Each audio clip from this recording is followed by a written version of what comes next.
Hi, welcome to our podcast, Just One More Page. Where it's never just one more page. Hi guys, my name is Morgan. I'm Sam.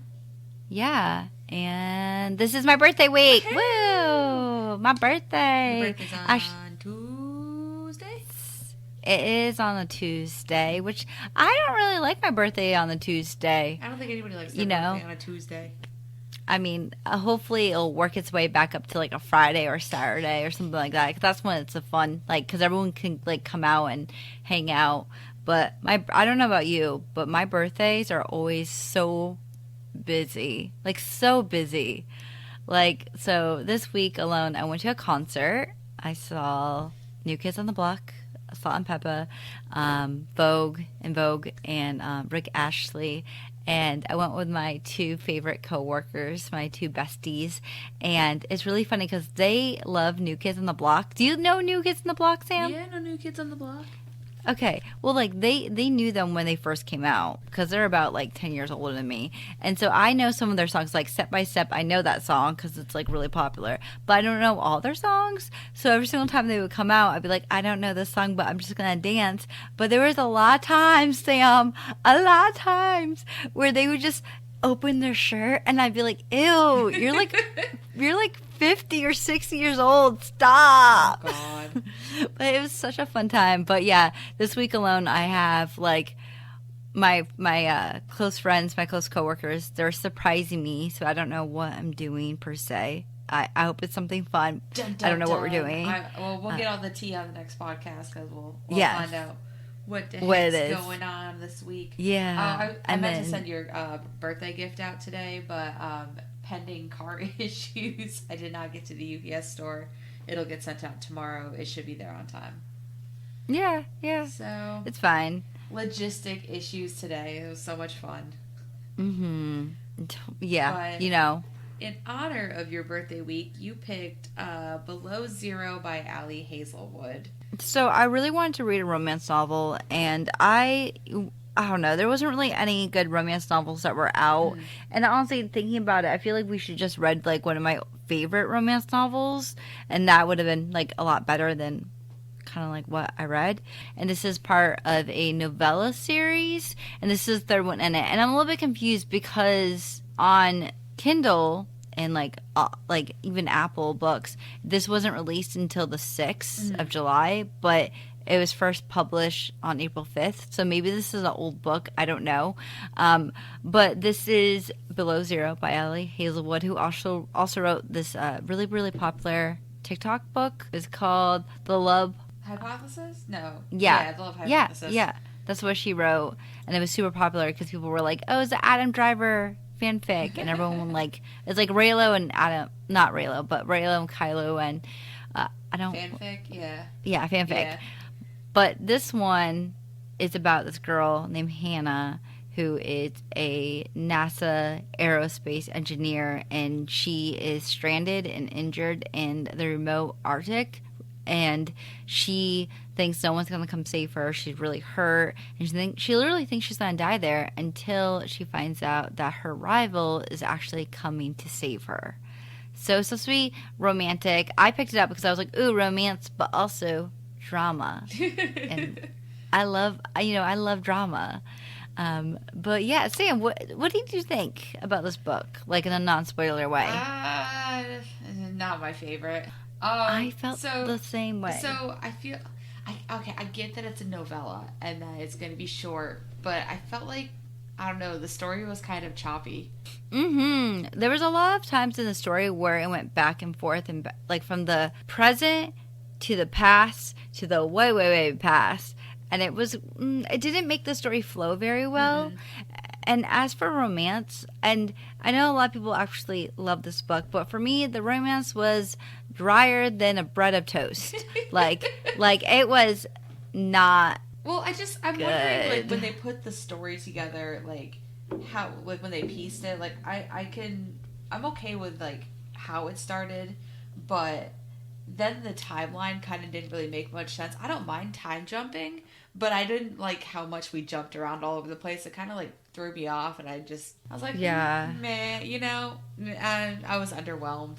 We also jumped 5 years in the past or in the future too, Yeah. after like one part of the story. I also wonder though, because since this is like the third novella, and also like the two other novellas I looked into it follows her two friends Sadie and Mara. I wonder if we would have liked this one differently, like if maybe we would have like came to like Hannah's character or like got more involved in the story. But honestly, I don't really want to read the other two novellas. I don't know about you. Do you want to read the... Ironically, we're going to be reading Love on the Brain later on. So Yeah. we'll actually see a full fleshed out Ali Hazlewood story. So maybe if we like Love on the Brain, I might go backwards and read the other novellas. But for right now, it's not making me like want to go read them, honestly. But I honestly feel like it's hard to write a novella. Yeah.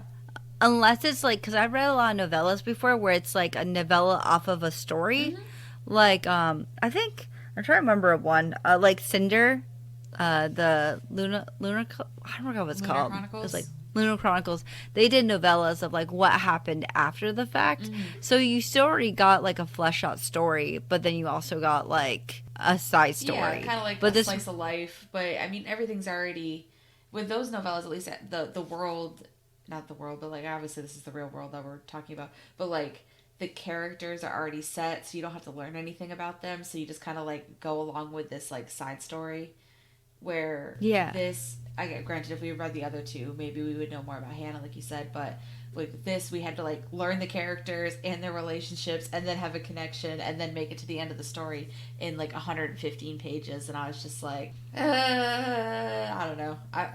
This could have been like a 200-page book, and it might have been a little bit better. But it was almost too short. I definitely think it was too short. I definitely think that if it was like longer, I may have liked it a little bit more, but I don't know. I just wasn't a huge fan of it. But yeah, that's all. I don't know. That's all I got for so for non-spoilery. We're actually going to be going into our spoiler point of the podcast. So if you have not read this book and you want to read it still, go buy it, go download it. I think I got mine for like $2 or $3 off of like Amazon. Yeah, super it was cheap. super cheap. Yeah, so we are not going to be talking about this book, and so just be aware. So I don't know where to start, Sam. I guess like the first thing I want to talk about maybe is, I don't even know, maybe like, I don't even know, Sam. There's a lot with this book. So I don't know about you, but I didn't really feel much of a connection between Ian and Hannah. I didn't. It felt more like, and I know this is going to sound really weird, but it sounded more so like, okay, maybe I shouldn't say this because I don't mean it like this. Take out the sex part. Just don't account for the sex part in this. I kind of feel like he was like a big brother to her without the sex part, you know, like because he was like looking out for her. He was like protective of her. But did I feel chemistry? Well, no. No, not all. He was really cute. The fact that he knew that she was going to be in trouble, and so he made sure that he was, like, close by. But then again, is that being cute, or is that being, like, kind of being a stalker? I don't know. And, like, I know they were trying to, like, present him as, like, a protector when he, like, denied her, her proposal and stuff for her creation droid Rover. And then he was like, well, I did this because of XYZ, it wasn't going to be safe, whatever. But it was like, I don't know, I feel like they were a lot of times in this book they were forced moments. They didn't feel like natural moments to try and set these characters up for these like specific I guess connections, instead of just kind of letting it flesh out. And again, it's a novella, like you can't really flesh too much out. But I feel like we were way too all over the place to create a real connection with the characters and make sure that they had a real connection. And I mean, I don't know if she was trying to go for enemies to lovers or previous hookup to enemies to lovers, or what trope were we trying to hang out in? But it just didn't. I don't know. It didn't flesh out well. Yeah, I honestly don't understand, because if you look at their interaction, we have it where she goes to interview him, she hooks up with him, and he's like, I want to be in a relationship. And she's like, oh, scary, no relationships. She runs off. She sees him at NASA. Then he goes away. And then next time she finds out that he, like you said, vetoed her operation.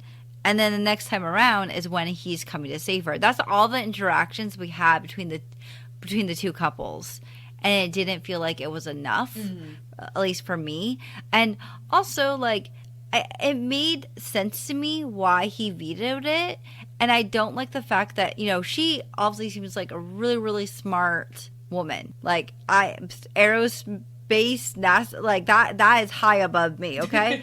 So she sounds super smart. And, like, even I, as someone, would be like, if someone vetoes something that I was passionate about, and they're like, hey, like, I'm not vetoing your idea, but, like, the weather's really bad and I don't want to get to hurt, that would make sense to me. And, like, what, I don't know. I just didn't understand why she was, like, so upset in some ways. Yeah. And I also feel, too, like, they were trying to make out her advisor at NASA to be, like, this evil person. Mm-hmm. But we get, like, no time to, like, see the, like, sinisterness, I guess, behind him, or the fact that, like, he makes these really bad decisions and people end up getting hurt.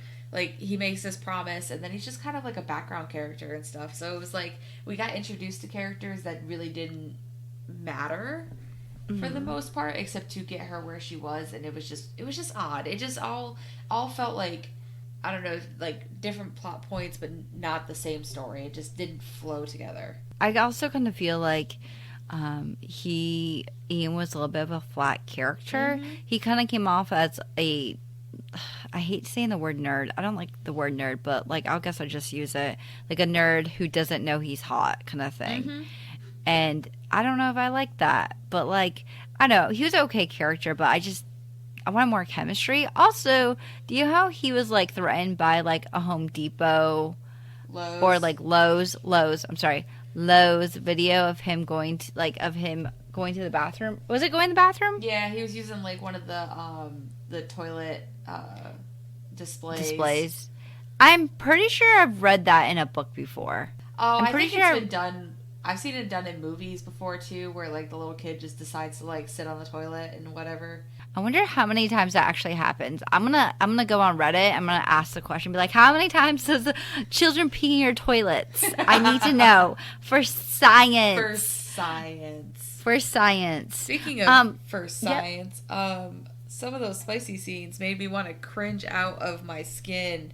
I'll be honest with you, Sam. I skipped past them. Did you? Did you read the last one? I'll be honest with you.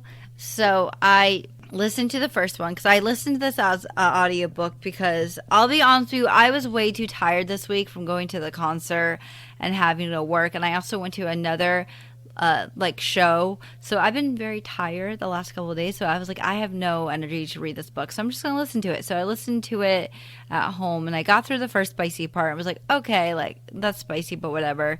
And then I got to the end part, and when I listened to the end part, Sam, I was at work. Of course you were. Because I'm just trying to get through it as fast as I can, so that way I can, like, get home, write my notes, and we can record. But, like, I was listening to it, and the spicy part happened because I looked at my phone. I was like, oh, I only have like 20 minutes left, whatever. And I also listened to it at like 2 times speed. So I was like, I'll get through it real fast. And then as soon as the spicy scene happened, an old man walked up to order something. And I was like, stop. I was like hitting myself in the head to try to pause the audiobook. I was like, don't play. Please stop. And then I just, like, had to skip. I listened to some of it, but honestly, I couldn't. I couldn't do that at work. I literally, no, I'm sorry. I can't. I'd be screaming and be like, what? But, yeah. I read, someone had posted a review of this book and was just like, he compared her boobs, for lack of a better term, to, like, the mountains on Mars. And I was like, what? And he does. Yeah. He's like, I don't know, I was just like, he was just naming landmarks on Mars and saying, like, different parts of her were those, and I was like, excuse me, sir. I get that you guys are nerds, and I get that this is supposed to be, like, nerdy spicy time, but I was just sitting there being like, what am I reading right now? I don't know. Oh my gosh. It's just like, and that was just the end of the book. Well, the like, almost end of the book. And then you had the epilogue. But I was just like, I can appreciate what you're trying to do, but I don't like I don't like it. I'm very uncomfortable right now. Yeah, I don't know. I never really like enjoyed reading spicy parts. I'm more about the romance.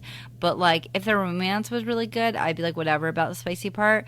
But like the romance wasn't even that good. And then the spicy part, I was like at work. You listen, this was a hot mess of a book. Did I enjoy it? Maybe. I don't know. And also like I didn't really like Hannah as the main character. I didn't like her. Like, I don't know. She wasn't a likable character. And I feel like maybe if we had more of a like longer story, I would have grown to like her.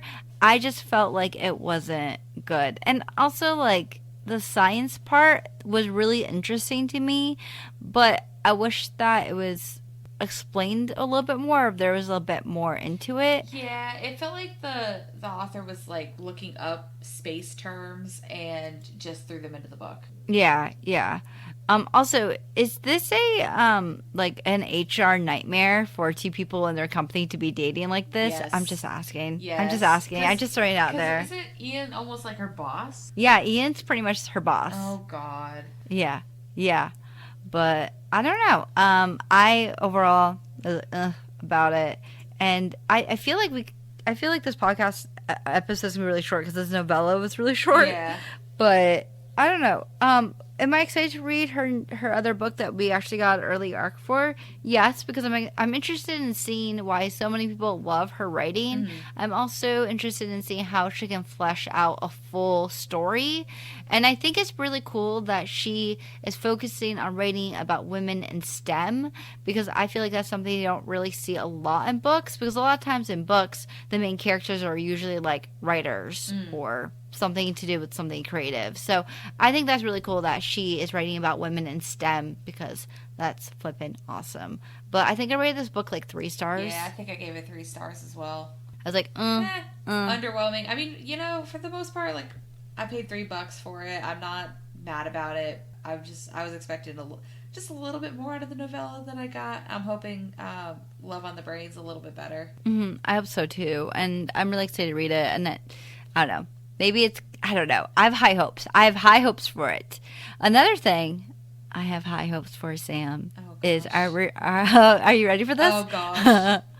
Our rereading of Twilight. So we are going to be rereading Twilight, which is, if you don't know, how do you not know? You live under a rock? I don't know. But if you don't know, Twilight is a book that came out. I didn't look up. What year did this book come out, Sam? Do you know? God. Yeah, I do know. It was 2000 and what year did I go to China? Is it 2005? 2005. So, yeah, it came out in 2005. I remember, let's go into nostalgia. I remember when this book originally came out, like the original hardcover. I was at Barnes & Noble trying to pick out books for my flight because I was getting on a 13-and-a-half-hour flight. And I was like, I need stuff to read. And I almost didn't pick this book up. And I was just like, this seems kind of silly. And I was like, never mind. And I grabbed it and I put it on my pile. Ironically, that never made it on the plane with me. One of our friends actually ended up borrowing a copy of and she read it ahead of me.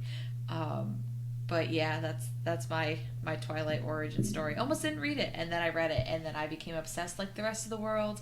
And now it's just a source of cringe, but somehow it's popular again. Like, what is going on? Because Gen Z have good taste. That's why it's popular again. But I think I only read it because I think at this point I was reading a lot. Mm-hmm. But I remember that you and our other friend came to me and you were like, hey, you should read this book after I get done with it. You're like, this is, and I remember this, Sam. You said this is like the second Harry Potter. And I was like, really? And I was like, I trust you. Oh, and no. Now thinking about it now, I'm like, Sam. Dude, how old was I? 14? I was 14 comparing it to Harry. Who knew how cringy this was actually going to be? This book was so cringy. I don't know about you, but I went to all the midnight showings. I remember I went to the last midnight showing. I don't remember if I went with you, but I remember I went to the last midnight showing, and our school got upset that so many people were missing the next day of school. So we all had to bring in like write up notes from our parents to show that we were actually excused from that day to actually go to that show. But I mean I went to school. I was just like 2 hours late, but I think I've seen all the movies at midnight, like midnight releases. I never had any merch, thank goodness, or maybe I'm upset about that, I don't know. And I honestly don't have my Twilight books anymore, so I'm definitely going to have to re-buy them all because I don't have them at all. So, I don't know. Also, did I ever tell you the story about how I was at Barnes & Noble a couple years ago, and there was this guy and this girl, and they were looking around the young adult section, and like she's like, it has to be here, and he's like, I know, and she's like looking around, and he's like, why don't you go ask someone? And she's like, I don't want to ask someone. And so I'm like, what are they looking for? Like, I thought it was gonna be a spicy book. No, she grabbed Twilight out of the bookshelf, looked at me, and then just ran away. And I was like, girl, embrace the Twilight. Embrace it. Right. But I'm excited. I have to embrace it because I gotta go buy myself a new copy because I don't have Twilight anymore. I gotta buy myself a new copy too. But I'm excited to read it. I'm also excited to read it as an adult because have heard that there are some red flags in this book and that there are some things that Stephanie Meyers has written that just doesn't make any sense. So as an adult reading this now, I'm excited to kind of break it down and see what it's about. I don't know about you. So I got one major question for you. Mm-hmm. Team Edward or Team Jacob?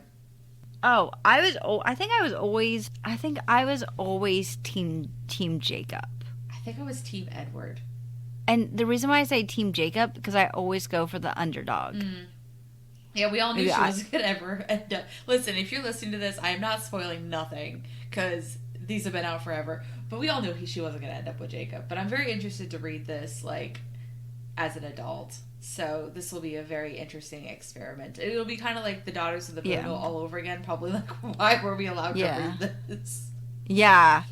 By the way, I do have a question for you. When the movies first came out, did you have a crush on any of the actors or characters? So, yes. Robert Pattinson, obviously. And, really? Well, because I thought he was cute in the Harry Potter movies, and then he ended up being, like, Edward in Twilight, and I was like, heck yeah. But, like, let me just tell you, like, that crush slowly diminished over the Twilight series. Oh, really? Yeah.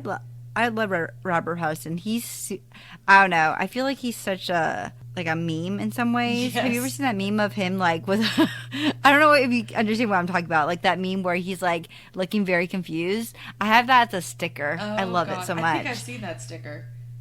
Oh, have you? I love that. So. I think my favorite character in the movies, who I thought was really cute, was he was in the third movie, Riley, who was like the head vampire of like. Oh, yep. He was so cute. When I was like, I don't know how old I was, like 14, 15 years old, I was like, oh, so cute. But anyways, I'm excited to break it down. And if you guys are wondering, we do have a TikTok account. And so please follow us there. Our TikTok is called Just One More Page. We also have a Instagram called Just One More Page Official. And if you are listening to this on Spotify, please feel free to give us 5 stars because that really helps boost our podcast up and for other people to kind of check it out and see what our podcast is all about. Also, if you're listening to us on Apple, go ahead and give us a follow because Apple will actually notify you when new episodes are coming out and give us a 5-star rating because all of the ratings push us like further into the podcast universe so people will actually like see us and listen to us. Fun fact, we got a comment on our YouTube channel of someone loving on our podcast, so that was amazing. Oh, that's cool. Yeah, and anyways, thank you all for listening, and we will talk to y'all on next Sunday. Yeah, next Sunday. Anyway, happy birthday, Morgan. Oh, thank you. Bye you guys.